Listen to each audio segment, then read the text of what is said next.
As far as what I've been doing around here, I'm a fifth generation Seattleite and hired on at the local factory there, Boeing, for 30 years. And I think Steve plans on being there a few more. You bet. That's right, a testimonial. Yes. During that time at Boeing, I was sent to Boeing, Siberia, Paris, France, where folks don't speak English much. And I had some discoveries over there. One, I've got a series of maps here that show, as of the 1970s, here's a map of the world here. Rob, do you mind showing them in front of the camera? Come on. Do you mind showing your maps in front of the camera? Unless you have a slide already. Let me, I'll walk over to it. Here it is. I'll show it. Where should I stand? Yeah, walk Steve. Where Steve is. Steve, you're better looking than this.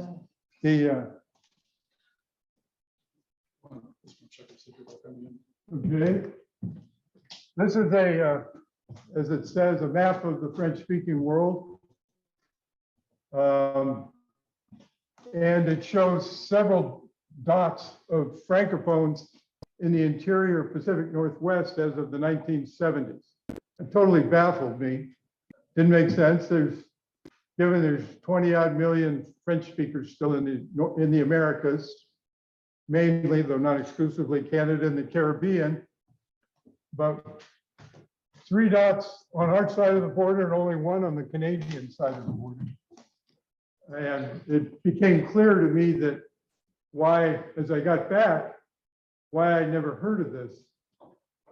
And that's kind of the reason for the series of books and articles, to try and fill in some holes in Pacific Northwest and American history. So that the story unfolded over the following decades. I would also mention that at the time I was in the Boeing Paris office, the military office, they have a commercial one too. It's easy to forget. And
You're muted.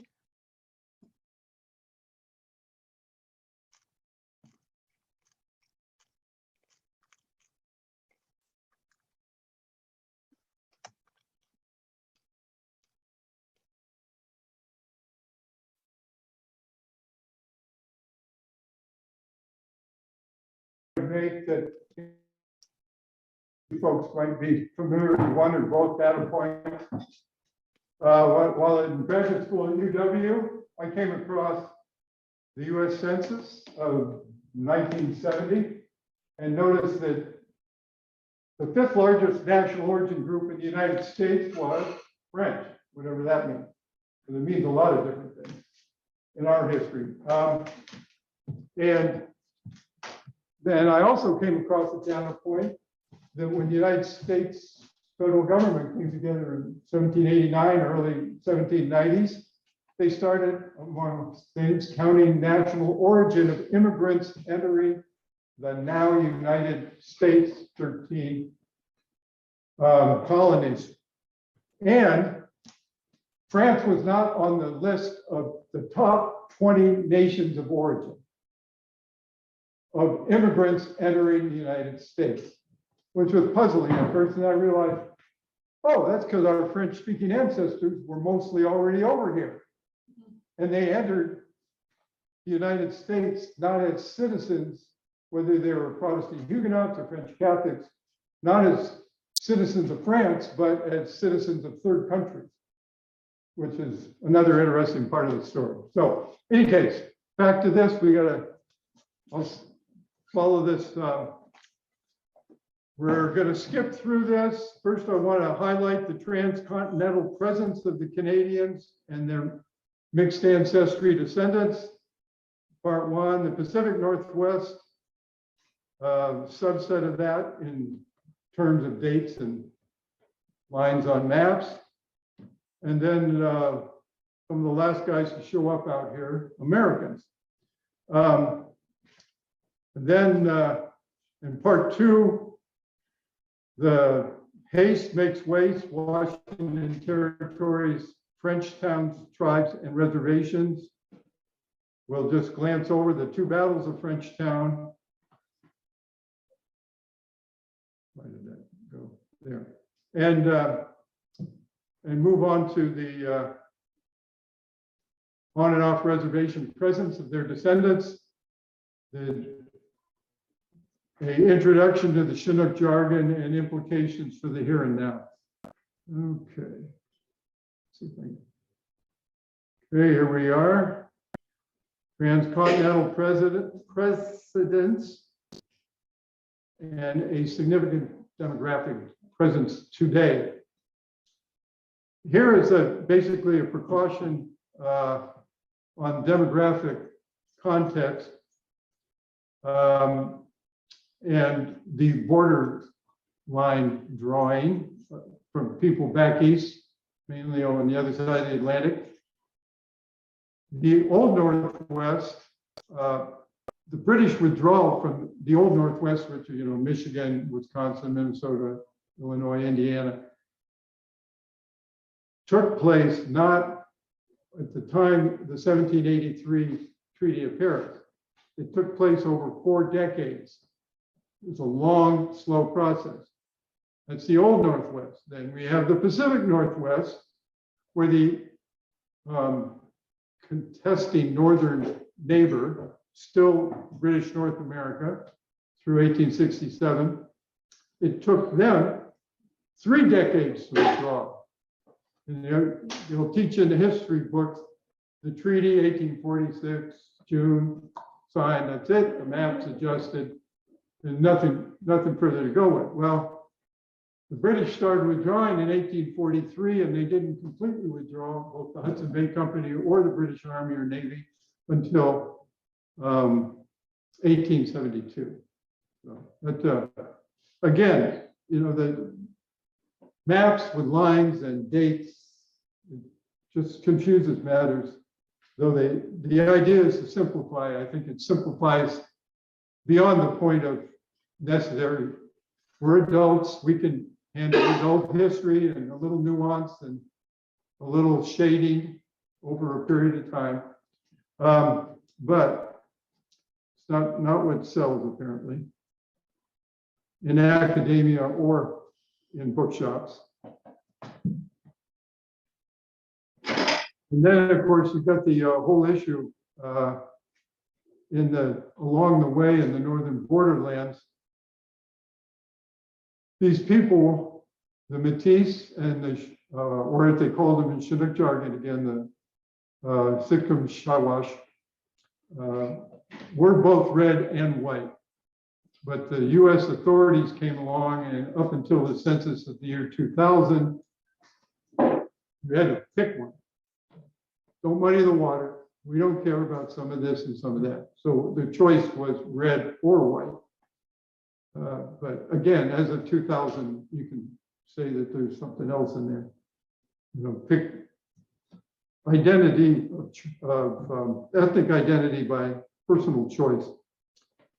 And the interesting theme in both that book that I co-authored with two Canadian professors, Songs Upon the Rivers, again, the first of a series in line, is that throughout this whole process, this mixed blood population was out west anywhere from 500 to 1,500 miles further west than the Americans and the English speakers.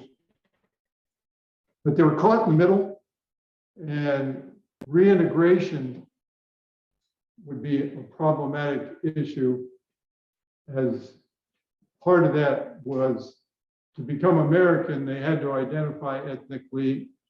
Some of them went to the reservation, some of them didn't. And nowadays you have this mixed blood population. A lot of people have one Indian great-great-great-grandma. Other people are Native American with one or more French Canadian grandpas. And again, personal choice. One historian, I thought 13 years ago, Jay Gitlin from Yale, summed it up nicely as far as his book, The Bourgeois Frontier. We must acknowledge that the true legacy of the French in the American West is the role they played in Western expansion in negotiating the course of American empire. That's bottom line, the best statement I've come across from, especially from an established academic.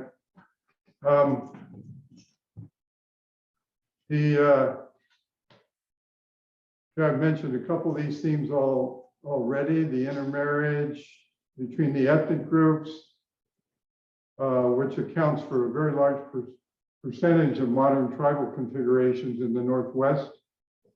It's amazing how many French Canadian names you will find on any of the major confederated tribal groups, Colville, Flathead, Umatilla,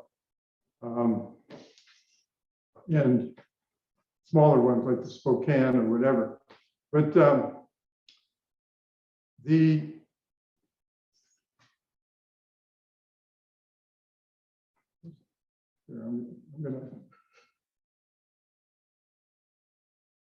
one point here on our book, Songs Upon the Rivers, chapters 1, 6, 7, 8 pertain to the Pacific Northwest. Chapters 2, 3, and 4, the Old Northwest, to show that this is a continuum. It's not a breakup. And then, of course, we got the Great Plains, including Upper Louisiana. La Haute Louisiane is covered too succinctly in chapter 5. So fundamentally, basically, the French Canadian West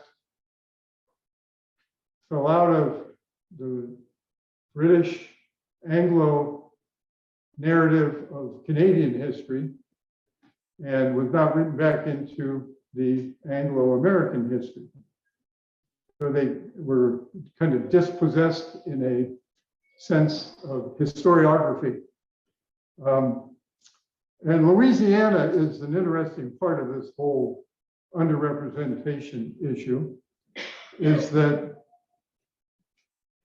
basically Louisiana became the Western Hemisphere refuge for the collapsing French Empire in the Americas. They drew in the 40 years under the Spanish Bourbons, as opposed to the French Bourbon, for safekeeping and whatever, to kind of buffer and keep options open. The number of French speakers increased from about 10,000 to about 41,000 in Louisiana, and with a few hundred Spanish speakers thrown in maybe. And that was due to the fact that refugees were pouring in from the St. Lawrence River Valley in Canada. They were crossing the Mississippi from the Illinois and Indiana country, almost all Canadians, a few Creoles in there. And they were the Acadians, that the one group that does get some visibility, that was surviving.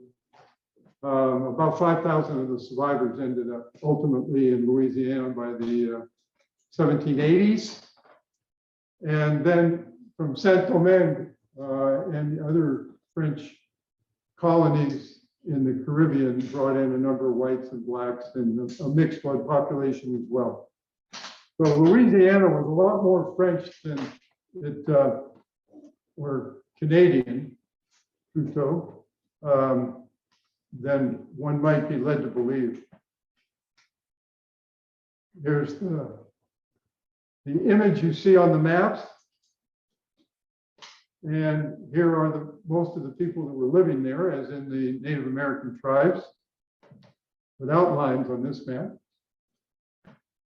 And the net result was that the Louisiana Purchase and beyond into the Northwest impacted were a proliferation of these villages, hybrid villages, where we had these villages des Canadiens that were grafted onto Indian winter villages. And a lot of them were renamed by the later arriving settlers, but some of them retained names of a more generic sort, like French towns, French settlement, French prairie.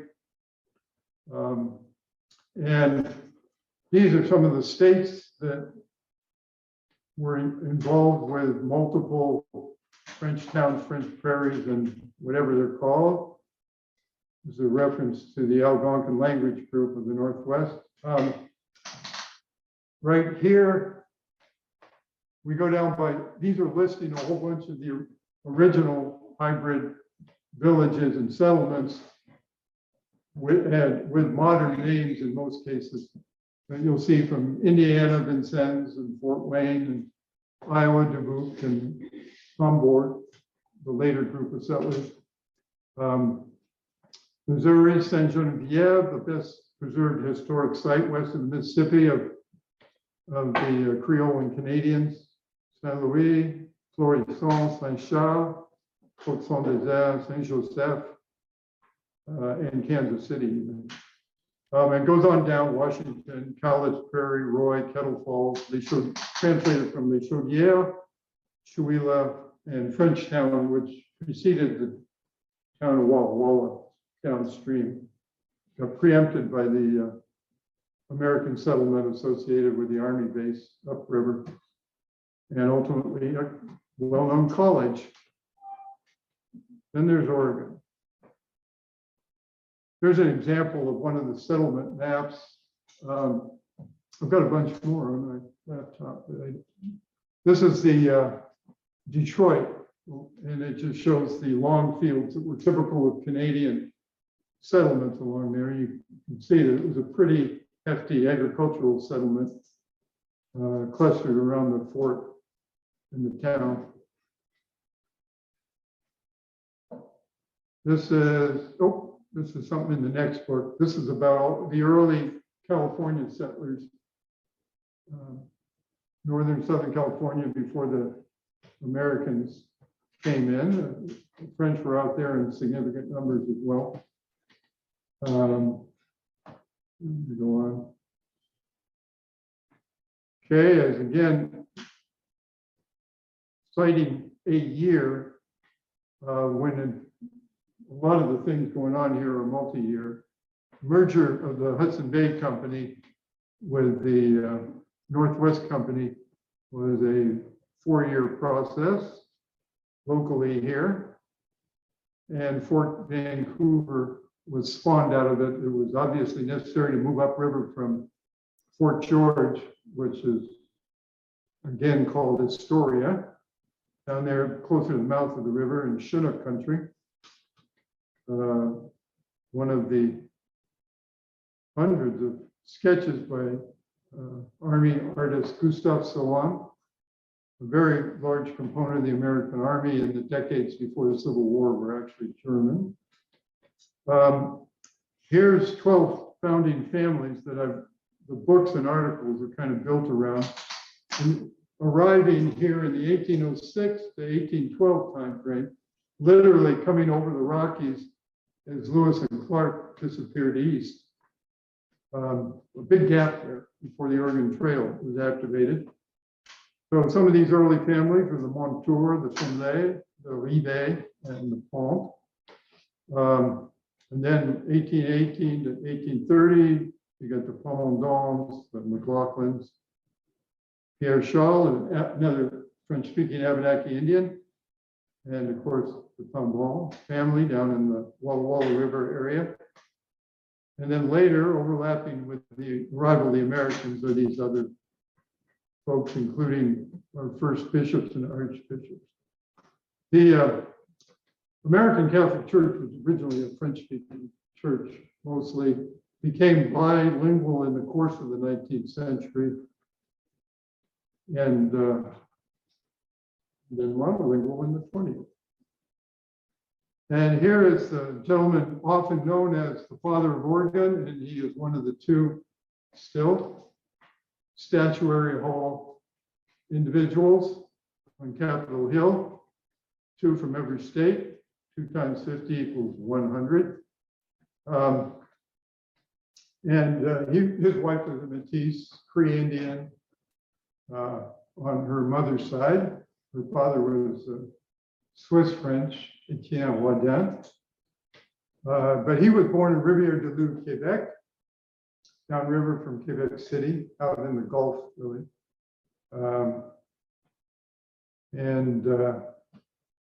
He's in the sanitized history books, he's called John McLaughlin, but he actually spoke with a French accent and English was his second language. His name is Jean-Baptiste, as it says here, really. It's odd that in the Spanish-speaking Southwest, people are not in the habit of anglicizing Hispanic names. The Canadians in the American West, if they're mentioned, used to have their names cleaned up, anglicized. Okay. Our ancestors start to show up. Oregon Territory quickly subdivided, with Washington Territory basically becoming the Indian Territory for the entire Northwest. And Oregon took the express route to statehood, getting rid of about 2/3 or 3/4 of the territory in the Northwest, turning it over to become an Indian territory, now called Washington Territory. Oregon got statehood, as a lot of you know, 30 years before Washington did. It had a lot to do with that. Okay, some key dates. Americans did not attain majority status in the Willamette Valley until the end of 1843. Didn't happen north of the Columbia until about 1850 time frame. And then Washington Territory created 1853. One of the 2 meetings called by the settlers was actually at a hybrid community, Toledo, Washington, where the first meeting took place to say, we're going to break away from Oregon, or that's our intention. And then our first legislative assembly, where the primary issue under discussion was what do we do with the French-speaking half-breeds? That took up almost the entire session. And the one thing they had consensus on was transportation. There weren't any roads in Washington Territory, trails even really, other than 100 yards off of Puget Sound, and then they disappear into the woods. It was all water transport, so they consensus immediately on the transportation dilemma of this suddenly American piece of North America. But almost all the time went into, well, we've got this other ethnic language group here. Can we give them voting rights? And it was very hotly debated and just barely passed, saying they could do it, but contentious issue, and that was the primary issue. And then when things were being pushed forward a little too vigorously by our first territorial governor, who was little more than the superintendent of Indian Affairs, since in 1853-54 timeframe, Native Americans outnumbered white folks in Washington Territory by about 3.5, 4 to 1. We were Indian Territory still, regardless of his other title as governor. He was ambitious politically and decided to move things forward extremely vigorously, resulting in 2 of the 3 simultaneous Indian wars that we had in the Northwest in that 55-56 period. The third one, the Rogue River War, the bloodiest one, was kind of a spillover from the vigilantism with gold discovery caused by miners entering Indian country and adopting the usual miner policy, which was shoot first and don't even ask questions later. And that resulted in our bloodiest Indian war, of all of our Indian wars, down in the Rogue River area. Here's the famous event, and this map's done at the Champoy State Park in Oregon, where the Americans plus a few French Canadians, very debatable numbers were used, opted to go with a provisional government in 1843. Here's one of the numerous maps available of all the early French Prairie, Willamette Valley settlements here. And all sorts of names, Bilek, Boulard, Gagevin. Here's a map from one of, actually, it was in both of my articles in the Columbia magazine that, again, take my business card and I will send you PDF copies of these articles. This shows the arrival coming in the first half of the century of the French Canadians from points east, and then the outflow into the backcountry of the Northwest as a result of the American settlers showing up. And then they retreated into the backcountry. Many of them, very large percentage, ended up on the Indian reservations, but not all of them by any means. The areas they went into, the Umpqua country, downriver into the Chinook area and Willapa Bay, heading upriver, the Walla Walla Valley, Spokane area, the Coal Hill Reservation, and on over up the Clark Fork to the Flathead, what became the Flathead Reservation. About half of all of these people here ended up on the Flathead, the farthest point inland. Okay, quick shot on the Washington Territory Case Makes Waste theme.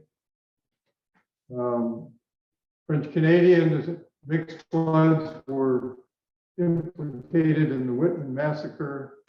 Then when the Indian Wars started, there were a couple of French Canadian militia units. Washington Territory, they were involved with the treaty negotiations before and after the Indian Wars. They were heavily engaged in the Battle of Frenchtown in Walla Walla Valley. And they were targeted by the declaration of martial law as being, and that involved a number of Anglo-Canadians as well, but being non-compliant with Stevens' dictates. And again, dispersal with a large percentage ending up in the Flathead, Umatilla, and Coal Hill reservations. Here's the famous or infamous Walla Walla Treaty that led to the Yakima and Walla Walla War almost immediately. The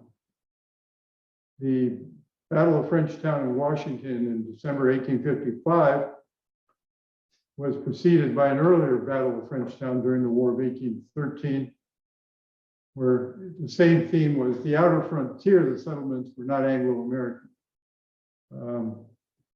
That tended to be where the armed forces clashed. Here's a quick comparison between the Southeast Michigan and Southeast Washington battles of Frenchtown dates, River Valley, the territorial militias involved. Though Washington Territory, the militia was the Oregon militia. Kentucky, back in Southeast Michigan, the borders were kind of meaningless at this point in time.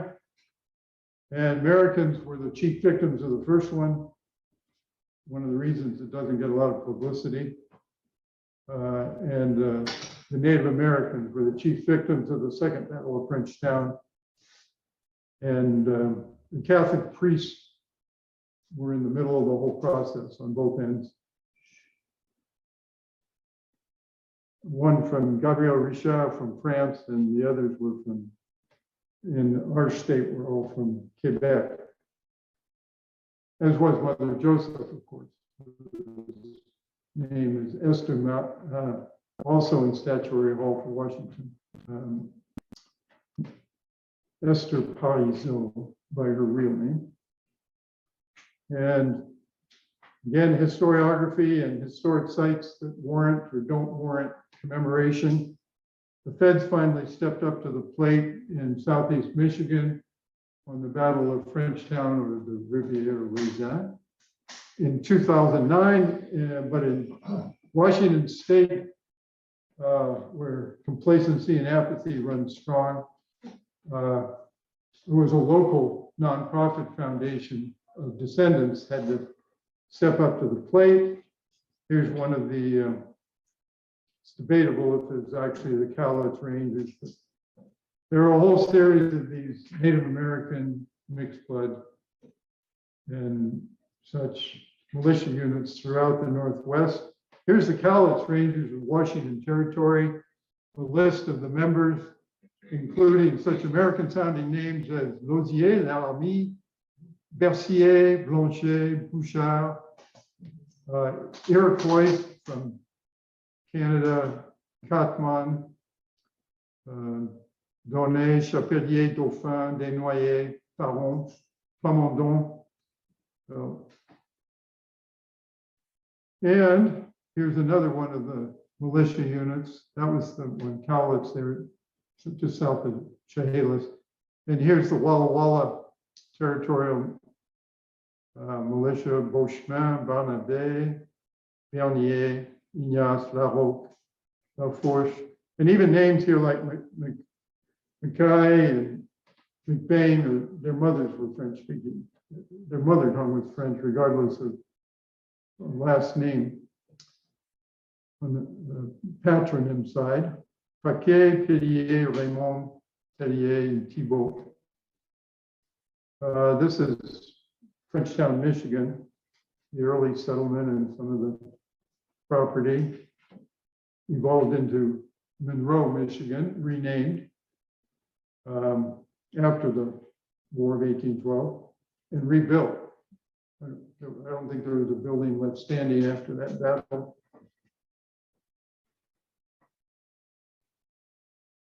Okay, here's one of our principal historic sites that was down there recently.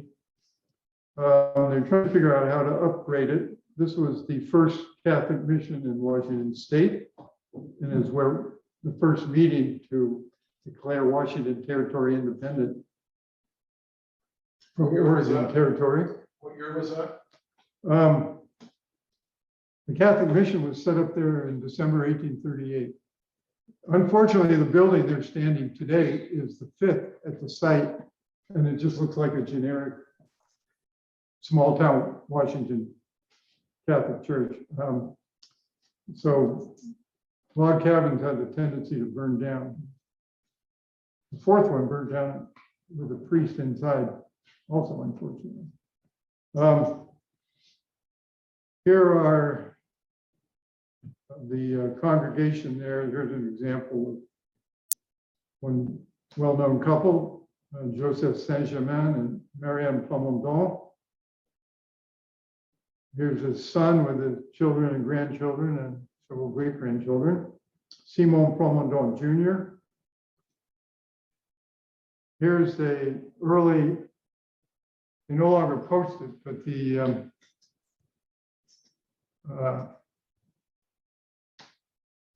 one of the tribes in Southern Oregon here, located in Canyonville, the Cow Creek Band of the Umpqua. You can see the names of the founding family: Dumont, Lachance, Parizeau, Rainville, a couple rondos, and then Thomason. There's a Rondeau family. And here are some of the donation land claims that some of these mixed ancestry families were actually able to get in the Walla Walla area. This is just downstream from the city of Walla Walla. These are the French Canadian mixed blood families as of 1872.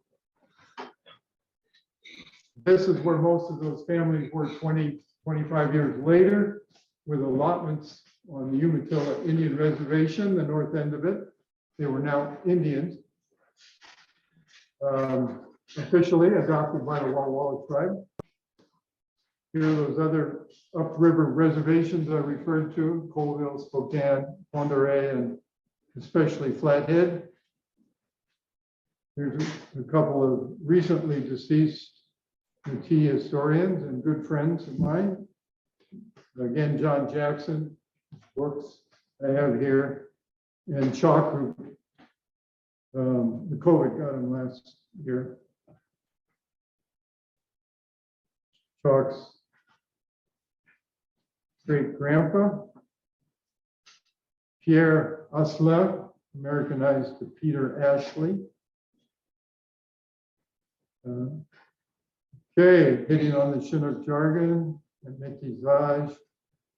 A lot of great books out here on this: George Lang, Henry Zank, Tony Johnson. Le mot métissage, what does Comment? that mean? What does the word métissage mean? Oh, métissage is it's been adopted in the last generation or two in the United States. Related, but you probably wouldn't have ever heard it. It's a word out of the French dictionary. It just means mixed ancestry, mixed ethnic ancestry. I'm glad you asked that question. I should have clarified on that. And the official language of the Grand Ronde Confederation is the Chinook jargon that was in part generated through métissage with the French. And there's a considerable amount of the vocabulary in the Chinook jargon is French Canadian. And it's spread throughout the Northwest up into Alaska, through British Columbia even, because this mixed ancestry group were actually a prominent part of our regional seasonal workforce into the early 20th century. Today, a creolized derivative of this pidgin continues to be spoken and has been officially adopted as the language, the heritage language of the Confederated Tribes of the Grand Ronde Indian Reservation. You'll notice a number of the reservations around here actually have Canadian names on them. This is a chart I put together to just show, focusing on the year 1860, how the shift demographic and linguistically occurred in the Pacific Northwest with the mixed blood and French Canadian population in the middle of this transition to a English speaking white majority. But there was a period of time here that in the jargon, continuing as kind of a legacy of that. Here's a breakdown that's been used in a couple of books that shows from 3 different glossaries or vocabulary lists during the 19th century, the breakdown between several different Indian languages in French and English for the vocabulary of this region-wide pidgin. We called it a trade jargon at the time and place, but it's part of the whole universal pidgin phenomenon that occurred when Europeans went out into the broader world and began to interact with the local folks on the Atlantic seaboard, Africa, Southeast Asia, whatever, and nobody, there were no bilingual people present, so there's this interim pidgins would develop with several hundred word key vocabulary type thing. Body parts were basically French, like La Pouche, Washington from La Bouche. They had a P, not a B in Salishan. Tools and utensils, the chief trade items of the Hudson Bay Company. And most of the clerks were French speaking, and as it were most of the employees. And so the Chinook jargon word for a hatchet is la hache, or a saw is the scie, the ciseaux, scissors. Even furniture, the chaise, and you're sitting at la table, which is Chinook Indian jargon. So it's just an example. We're getting close to running out of time, and I'm almost done. What time is it? Is it noon yet? Nope, 15, 20 minutes. Oh, good, excellent. The clock might be right in front of you. Look at David Frazier over here. Look where I am. Oh, there we are. I didn't see it. Question of eyesight issues. So a few other examples are the Chinook Indian jargon for thank you, commonly used word in French, was merci, of course, but it came out masi or mashte in Indian jargon, and that's what it is today, masi, pretty much. The same thing happened in the Creole in Haiti. Only their word for thank you in Creole ended up missing. The key is that French R in the middle. The ear of most of us would not catch that R. Hence, it disappears in the pidgins and Creoles, whether it's Caribbean or out here. That's a lot of these words kind of morph a bit. La médecin, that's pretty obvious. Medicine, doctor. Shawash, or Siwash, however you pronounce it. There's also a difference. In the Columbia River area, there tended to be more French words and fewer English words. But as you got up into Puget Sound and into British Columbia and onto Alaska, there was over about a 80-year period, there was a kind of a substitution of more English-speaking words into the Indian jargon, though the French was not fleshed out by any means. It retained a pretty solid French vocabulary. And it's interesting, it's like an archaeological dig, basically. You go down the various layers, the presence over the centuries of different language groups, or guys that made pottery this way with a different design by the next group. So it's the interesting thing about pidgins, Creoles, is how they do capture the demographics over the centuries. And that's true all over the world. All our other North American pidgins are pretty much extinct. They were on the Gulf Coast and along the East Coast, especially the Northeast, with various mixes of Algonquin languages like Micmac. I wonder why the king was called pigeons. Why did the king was called pigeons? Good question. There's a couple of theories out on that, but apparently it's not the majority theory, but it seems to have the most credibility. The English came up with that word because there was a tribe on one of their failed South American colonies early on in the early 1600s, I can't remember, 1605 or something, before Jamestown. There was a tribe that they were trying to cohabitate with, did not succeed in that. And their tribal name was rendered in English pidgin.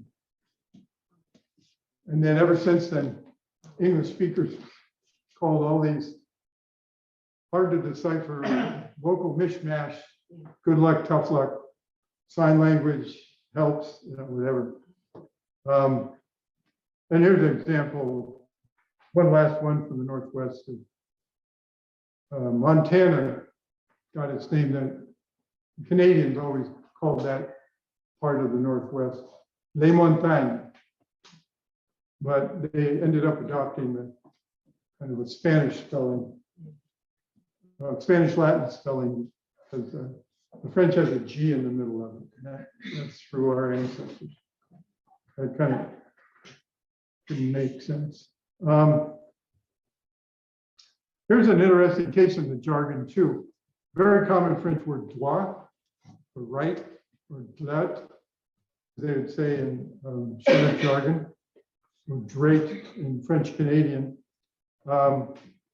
means right or straight. Tout droit is straight. In the pidgin, it came to mean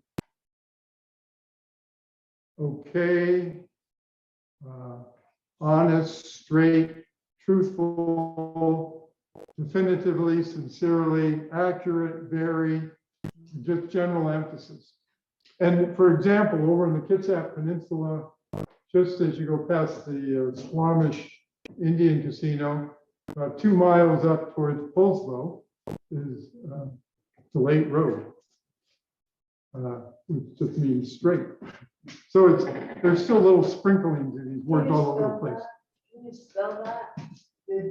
The lake, the Okay, in jargon, it usually came out D-E-L-A-T-E, Oh, really? Oh, so that's the great. lake. But that's, Oh, that's what- and it's the problem again of the our letter versus the Native American pronunciation. They did not have an R. It ended up L. So Chwat became lake. And you see that, you've probably seen the sign just south of Chehalis, Pale, Washington. Well, that's just Pierre. But it was pronounced Pale by the Native Americans. That was a Canadian Indian. Again, Abenaki. But so it's all these little morphemes, but it's real. You can quickly work your way back into the, it says right here. Could you the L sound. explain that? Can you explain pale again? Pale, Yeah, it's just, describe that. it's Native American pronunciation for Pierre. Pierre. Yeah, P-I-E-R. Yeah. Yeah. Oh, And that's in the coastal Salish, it's Pial, P-I-A-L. If you go to the, like the Flathead Reservation, you'll see a lot of guys that go back to the Bureau, the office, what do we call them here now? The Bureau of Indian Affairs records down at Sand Point, which I remember where we are at the National Archives. You'll see all these Pials, P-I-A-L. That's just Pierre in interior Salish. Salish.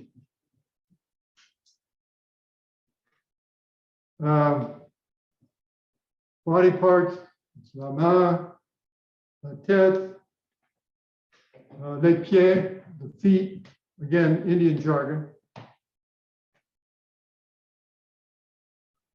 And here are some of those other words I'm talking about. Le marteau for hammer, la lime for file. These are things virtually everybody owned or needed. They left them back east, they needed them, they got it here. Lapel for shovel, Indian jargon, French. Then we got the The first time I heard this word was over on the Umatilla Reservation, one of the finest Native American museum cultural centers on the continent, is right off Interstate 84 there as you leave Pendleton. It's called the Tamasklich Institute, and it's over behind the casino. But they're investing their money well, like most of the tribes now with land buyback programs, museums and such. But I was over there once and I heard some of the older women talking about various fruits and vegetables, and I was shocked to hear, la pomme, le pois, and they were talking in there. So la patate, sucre ends up with souk. With again, the R disappears. Kalat, again, R problem with an L substituted.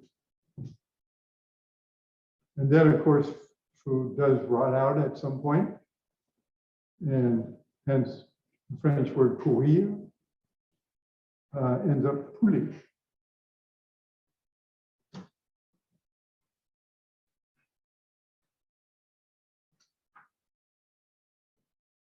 Okay, and some of the animals that came out, chickens were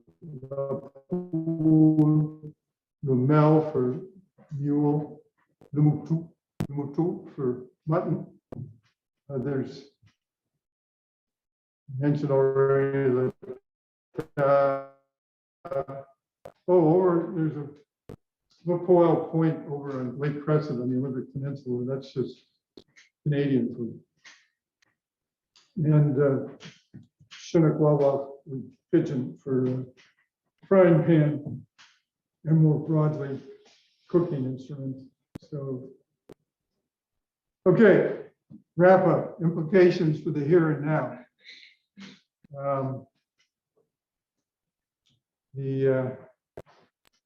These people in their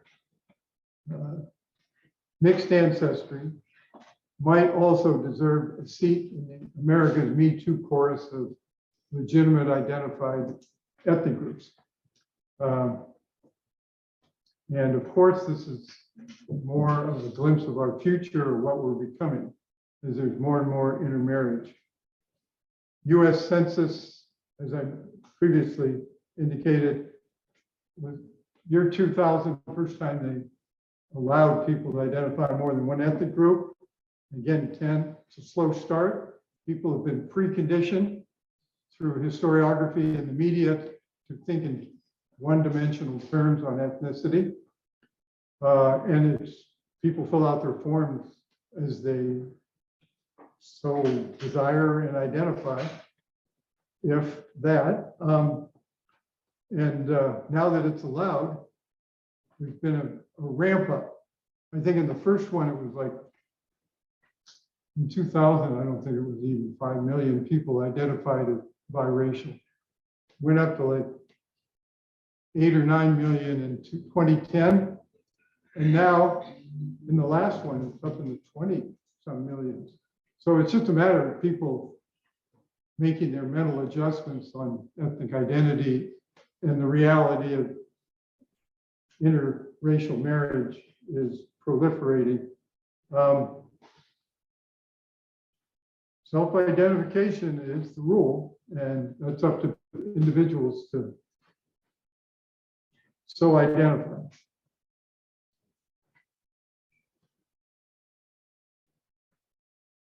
And point being, the history of the American West, belatedly, needs to reflect the actual state of affairs on our Western frontier, not an artificial one tailored to a revised version of modern national demographics.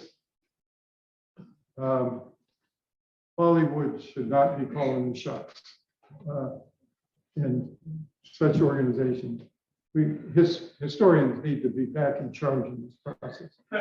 US population is expected to have a multi-ethnic majority by mid-century, though this is often misrepresented as a majority of minorities. That's a totally bogus term. This is not a new phenomenon. Too much oversimplification, exaggeration, and non-representative sampling along the way has occurred in the interpretation of our past, especially so in the case of the history of the shifting western frontier of North America, later partitioned between the US and British North America / Canada. Again, for once, historians need to get out in front of these issues, not chasing the trends of the moment. The real American frontier was actually the prototype for our future, being a zone full of multi-ethnic, bi or tricultural individuals and bilingual as well. The miscegenation at the time, part of the problem was this was miscegenation. I don't know if you're familiar with that word, it's a pretty rare word. Mixing of races was considered degenerate in the 19th century with social Darwinism. That was considered the worst thing on 2 feet on the planet. It's just mind-boggling. In any case, I was introduced to that, like a lot of people, for the first time in Tom Sawyer, Samuel Clemens, and Mark Twain's. The number one evil guy in there was Injun Joe, the half-breed. And it's continued on up in Lonesome Dove. And one subset of those theories, the most evil creature on the planet was just called the half-breed. And of course, a lot of you folks probably saw that amazing movie, The Revenant, where every French-speaking and or mixed blood guy in that movie was a kidnapper, a thief, a rapist, a coward. I mean, talk about there's no ethnic group on the planet you could have gotten away with that 6 years or 7 years ago. And that was Hollywood with about all things a Hispanic director of the movie. Big awards, you know, a lot of folks saw it, but it was so stunning to see the ethnic stereotyping continuing in this enlightened late age. But you know, you got to find one group that it's politically safe to assassinate and downgrade, and French-speaking American West, half-breed, perfect target. Within moments of finishing, thanks for your patience. I've got copies of an article here by Richard Alva's book. I encourage you to take a copy if you want. This is the latest of his books, came out a couple of years ago, The Great Demographic Illusion, Majority, Minority, and Expanding American Mainstream. He is probably the most prominent nationally sociologist, demographer, pointing out how this the exploding biracial phenomenon in North America in the last 2 generations, and how it's been by the federal government and political groups has been distorted into basically encouraging or insisting that if you're a mixed ancestry, you don't want to pick the white component. There's just no value in that for them. So this has been a totally bogus issue that's been pumped up over the last 50, 60 years. And he points out, and go through all the statistics, that they have these focus groups that come in, all these sociologists, himself and his colleagues, and put those numbers up there to scare the white folks in the room. Oh my God, they're taking over, you know, it's like, they're talking about your grandkids or your great grandkids, you know. Some of you and some on other stuff, but in any case, the article, let alone this book, is eye-opening. It's a 21st century time that people start falling in line here. And finally, I think this is my last viewfoil. The northern borderlands of the US, French is not a foreign language. It hasn't been, it is not today. French is one of our oldest and most widely spoken American languages, along with German. Those have been our two unofficial second languages from the beginning, German and French, because they were very much present in numbers, and up till a century ago, there were German and French libraries and newspapers all over North America. But then World War I and sequences and imposition at the federal and state level of English-only rules. And now, of course, they've spun around the other way. And the Catholic Church was one of the more notorious. Once the Irish got control, the church wrestled it away from the Francophones. They went into take no prisoners mode. They were the language enforcers.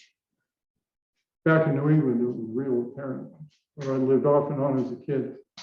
And then, of course, we've got our NAFTA labeling, which does include French. So that's not just about Quebec as defined on the map today. Again, it's a transcontinental phenomenon. So thanks for asking those questions. Those are important. Much obliged. And anybody else have any other input on